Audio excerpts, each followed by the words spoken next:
Hey, what's going on, everybody? So, I am in the midst of doing some pretty cool work right now, and I wanted to take a second and share a little bit about some of the work that I've been working on and talk about maybe give you some ideas or some suggestions or some strategy advice on how I believe any nonprofit can take their annual event that they normally hold every single year and create a virtual event to still have an experience for folks. Maybe they're the funders, maybe they're the board members, or for the folks that they serve, and still be able to have an event. Because as we can all tell, which is very clear, that the new normal for the restrictions and the regulations we're all under, it doesn't look like it's going anywhere. So right now, I'm working with a few different nonprofit organizations to help them plan, prepare, and execute on a virtual event.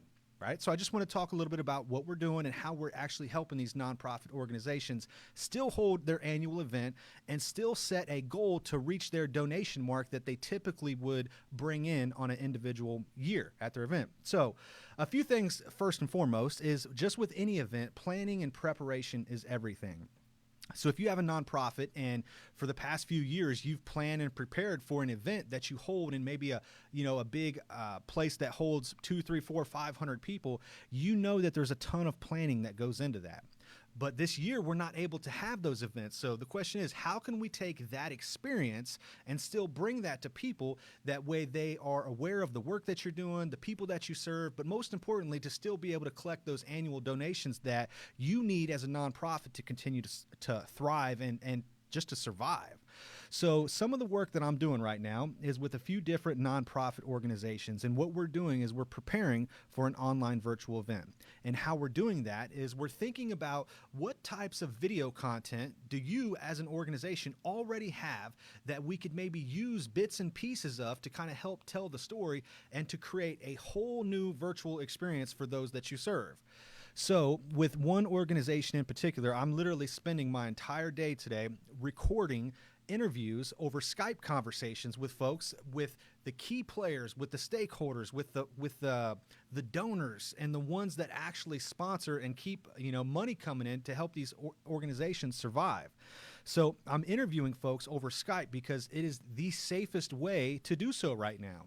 And I'm able to provide these folks with some questions ahead of time. That way, when we turn on the camera and we actually record, they know what questions we're going to ask. They can prepare. They've got all of their bullet points, their talking points.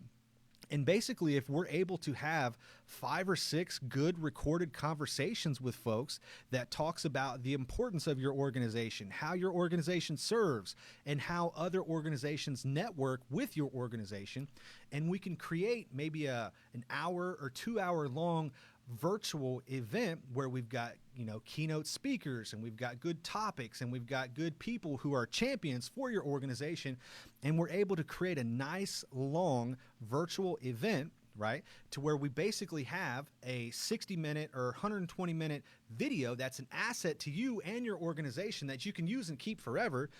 That's one piece of the puzzle right there. So just creating the content, right, is one thing. And, me having the ability to, go to different organizations, to take my cameras, to take the mics and the lights and set up and get all of the beautiful footage that you would want captured to help tell your story just like you had a normal event. So creating the hour or 2 hour long video presentation, that is the first step right there. Because unless you have actual content to share with folks, you're not going to have a virtual event. And a lot of the work that I do is a lot of live streaming, right? So in a particular situation where, let's say you're planning to have a virtual event that's a live stream, there's a lot of risk involved with that there. Obviously, technology, lots of things could go wrong, right? So to eliminate the chances of that going wrong, if you create a pre-recorded video that has 5, 6, 7, 10 keynote speakers, that has great conversations, that's relevant to the work that you do, and you create an hour or 2 long video, and you premiere that video on the day of your event, right? The chances of technology failing you are basically eliminated. So, and that gives you as a nonprofit the ability to actually plan and strategize and promote the event. Because if my job is to help create all the content and interview the people and get all the good stories, yesterday I had 5 or 6 different people in here on the green screen, and we were filming, and a lot of that was scripted out. So basically, when they came in, they just got on the green screen, I set up the teleprompter, and they said exactly what they wanted to say. So they knew going into their event who was going to talk, what was going to be said, how they were going to have their calls to action to collect their donations. They know exactly who was going to watch the event. They know where it was going to be streamed at. And most importantly, after the event's over, they have this asset that they can use forever to continue to pump out to email lists or different funding sources. And it's just a cool way to be able to reach folks. And I think that for the nonprofit world, I've done a lot of work in the nonprofit world. So I know coming into a project like this, budgets are limited. I know that we don't have unlimited resources to work with. We probably don't have a lot of time to help plan and prepare for an event like this. But I've actually contracted with the agency, Think Tank organization right across the street from my office here, and they actually have a staff member that works with me to help nonprofits just like you or the one that you serve or the one that you volunteer at to be able to promote the work that you do and help you put on virtual events and help you create content to get your message out to those that you serve. That way folks know that you exist, know that you're still operating, and most importantly, to help you continue to collect those donations to keep your agency afloat. So today's been a good day. I've got a lot of interviews that I'm doing to put together a big 2-hour-long virtual event. Then on the day of the event, we're going to stream it to Facebook, we're going to stream it to YouTube, and we're also going to stream it on a website as well, because not everybody has access to Facebook. Not everybody is on Facebook.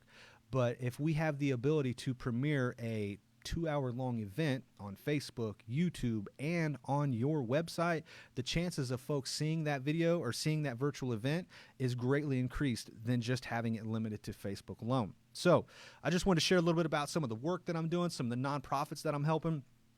Definitely when these events go live, I'll be sharing about them. I'll be sharing the work.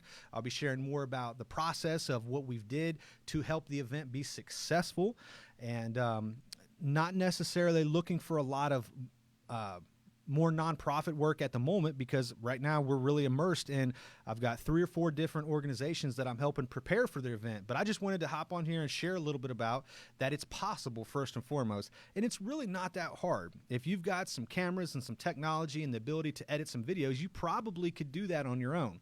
But if you want to learn a little bit more about how to do that, or maybe some strategies or some tactics or maybe some technical skills on how you can actually get this virtual event for your nonprofit organization, definitely feel free to send me a message, and I'd love to talk to you more about it. So folks, hope you have a good day. Talk to you next time.